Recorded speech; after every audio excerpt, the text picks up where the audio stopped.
अमित शहाजींच्या नावाची भीती आणि घाबरलेल्या अवस्थेमधला हा पराभूतांचा मेळावा होता आणि त्याच्यापेक्षा वर्णन करता येणार नाही।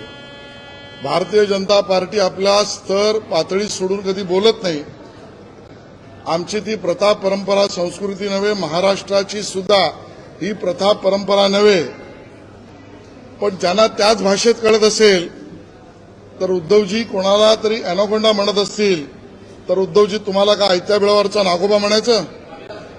आमच्या जीवावर मुंबई महापालिकेत सत्ता घेतलीत, आयत्या बिळावर नागोबा उद्धवजी। व राज्यामध्ये आमच्या जीवावर आमच्या मेहरबानीवर सत्तेत बसलात, आयत्या बिळावर नागोबा। मग तुम्ही काँग्रेसच्या मदतीला दिल्लीला कुर्निसात घालून महाराष्ट्र विकास आघाडीत जाऊन मुख्यमंत्री पद घेतलं, आयत्या बिळावर नागोबा। आणि आता कुठेतरी शिवतीर्थाकडे जात आहेत, हे सुद्धा आयत्या बिळावर नागोबा असं आम्ही म्हणायचं का? हा आमचा प्रश्नचिन्ह आहे।